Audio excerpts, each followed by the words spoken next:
पिछले वीडियो में हमने आंग्ल सिख संबंधों पर अपनी बात शुरुआत की थी। हमने पंजाब के सिख राज्य के संदर्भ में यह जानकारी प्राप्त की थी कि किस प्रकार मुगलों की कमज़ोर सत्ता होने पर पंजाब के सिखों ने स्वयं अपनी व्यवस्था करके वहाँ पर 12 मिसलें स्थापित की थी। आज हम उससे आगे बात करते हैं। पंजाब की राजनीति में जो सबसे बड़ा एक शासक हुआ उसको हम महाराजा रणजीत सिंह के नाम से जानते हैं। इनका शासनकाल 1792 से लगाकर 1839 ईस्वी का माना जाता है। महाराजा रणजीत सिंह की बात करें, इनका जन्म 13 नवंबर 1728 को एक छोटी सी मिसल जिसका नाम था सुक्कर चकिया मिसल के मुखिया महासिंह के घर पर हुआ था।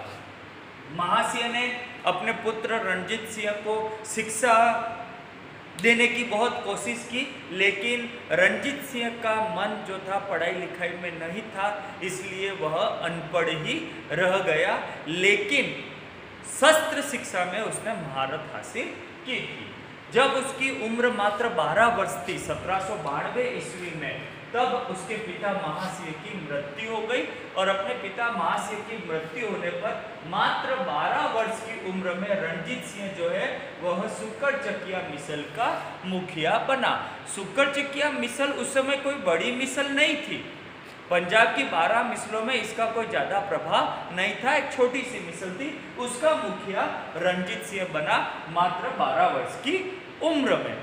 तो उसकी जो माता थी राजकौर, प्रारंभ में उसने अपनी माता राजकौर की संरक्षिका के रूप में शासन चलाया। फिर उसका विवाह हुआ कन्हैया मिसल की कन्या के साथ। उसकी सास का नाम था सदाकौर, जो वह भी एक महत्वाकांक्षी महिला थी और रणजीत सिंह को स्थापित करने में उसकी सास ने भी एक महत्वपूर्ण भूमिका निभाई थी। तो इस प्रकार रणजीत सिंह जो है अपने प्रारंभिक काल में सुक्कर चकिया मिसल का मुखिया बना। इधर अगर हम अफगानिस्तान की बात करें तो अफगानिस्तान में 1793 ईस्वी में जमान शाह जो है वह अफगानिस्तान का शासक बना। उसने भारत पर कई बार आक्रमण किए। 1795 में, 1796 में, 1798 में उसने भारत पर कई आक्रमण किए। 1798 में उसने लाहौर का अभियान किया जमान शाह ने और लाहौर पर अधिकार कर लिया। लेकिन अचानक उसी समय उसको सूचना मिली कि अफगानिस्तान में उसके खिलाफ विद्रोह हो गया है, तो उसको तुरंत यहाँ से वापस अफगानिस्तान जाना पड़ा। लेकिन जाते जाते क्या हुआ, उसकी जो 12 तोपें थी वो झेलम नदी में फंस गई और उसके पास इतना समय नहीं था कि वह उन तोपों को निकाल सके। तो उन तोपों को वहीं छोड़कर यह अफगानिस्तान लौट गया। तो जो रणजीत सिंह था, रणजीत सिंह ने जमान शाह से वायदा किया कि मैं आपकी ये तोपें निकालकर आप तक पहुंचा दूंगा और रणजीत सिंह ने उस वायदे को निभाया भी से।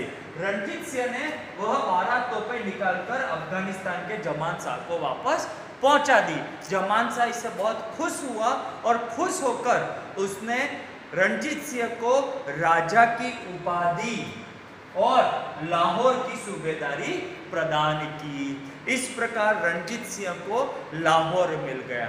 लाहौर उस समय बांगी मिसल के अधीन था। अगर हम आगे बात करें, लाहौर पर उस समय बांगी मिसल का अधिकार था। रणजीत सिंह ने क्या किया कि उस पर हमला करके लाहौर पर अधिकार कर लिया और इससे क्या हुआ कि लाहौर पर अधिकार होने से रणजीत सिंह का प्रभाव बढ़ गया। 1801 में अफगानिस्तान में क्रांति हो गई और अफगानिस्तान में क्रांति होने से क्या हुआ कि जमान शाह को पद से हटा लिया गया। मौके का फायदा उठाया रणजीत सिंह ने और रणजीत सिंह ने अपनी स्वतंत्रता, अफगानिस्तान से अपने आप को स्वतंत्र घोषित कर दिया और लाहौर का स्वतंत्र शासक बन गया। इस प्रकार रणजीत सिंह जो मामूली एक सुक्कर चकिया मिसल का मुखिया था, अब लाहौर का शासक बन गया और उसने पंजाब के महाराजा की उपाधि ग्रहण कर ली। तो इस प्रकार हम देखते हैं कि रणजीत सिंह का प्रभाव अब बढ़ता जा रहा था। लाहौर पर अधिकार करने के बाद उसने अब अपने साम्राज्य विस्तार की ओर ध्यान दिया। उसने 1801 ईस्वी में जम्मू पर आक्रमण किया, जम्मू पर चढ़ाई की। इसके बाद उसने अकलगढ़, कासूर, गुजरात, कांगड़ा आदि प्रदेशों पर भी अधिकार कर लिया। 1805 में रणजीत सिंह ने 1805 ईस्वी में अमृतसर पर भी अधिकार कर लिया। अमृतसर जो था वह सिखों की एक धार्मिक राजधानी के रूप में प्रसिद्ध थी, लाहौर एक राजनीतिक राजधानी के रूप में प्रसिद्ध थी। दोनों ही स्थान अब रणजीत सिंह के अधिकार में थे। तो इस तरह से हम ये देखते हैं कि बाकी मिसलों के बनिस्पत अब पंजाब में रणजीत सिंह का प्रभाव स्थापित हो गया था। थोड़ा सा हम प्रकाश डालते हैं पंजाब की उस समय की भौगोलिक परिस्थिति पर। पंजाब का जो राज्य था वहां पर महत्वपूर्ण जो बहने वाली नदी थी वह सतलज नदी थी। सतलज नदी के इस पार 11 मिसलें थी और इसके इस पार एक मिसल थी जिसको फुलर चकिया मिसल कहा जाता था। यहाँ पर जो प्रदेश थे नाभा, जिंद, पटियाला, इन प्रदेशों पर इस फुलर चकिया मिसल के वंश के शासकों का अधिकार था। इधर अगर देखें तो रणजीत सिंह का राज्य था। रणजीत सिंह ने इन प्रदेशों पर अधिकार कर लिया था। अब उसने जो फुलर चकिया मिसल थी उस मिसल पर अपना प्रभाव बढ़ाने की कोशिश की। उसको ऐसा मौका भी मिल गया। 1806 में नाभा और पटियाला इन दोनों के बीच में लड़ाई हो गई। तो नाभा के शासक ने रणजीत सिंह को सहायता के लिए आमंत्रित किया।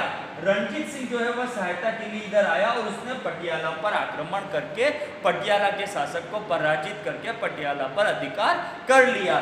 नाभा ने, जिंद ने, इन्होंने भी रणजीत सिंह के अधीनस्थ होकर उसकी अधीनता स्वीकार कर ली।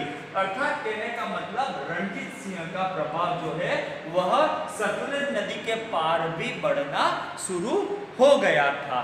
इस प्रकार इसके बाद उसने 1807 में फिर से सतलज पार आक्रमण किया और सतलज पार के जो थानेश्वर, अंबाला, नारायणगढ़, फिरोजपुर तक के प्रदेशों पर धावा मारकर वहां तक के प्रदेशों पर अधिकार कर लिया। अर्थात जो वर्णन हम यहाँ पर कर रहे हैं उससे हमें जो चीज पता चल रही है वह यह है कि रणजीत सिंह का प्रभाव पंजाब में बढ़ता जा रहा था। सतलज नदी के दोनों तरफ उसका प्रभाव स्थापित हो गया था और एक तरह से हम ये पाते हैं कि अब रणजीत सिंह ने पूरे पंजाब पर अधिकार करके एक सर्वे सर्वा शासक बन गया था और वह पंजाब का एक तरह से महाराजा जिसको कहते हैं महाराजा के रूप में स्थापित होकर एक शक्तिशाली शासक के रूप में हमें नजर आता है।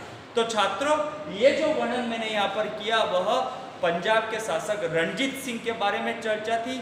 अब स्वाभाविक है उस समय भारत में अंग्रेज भी थे।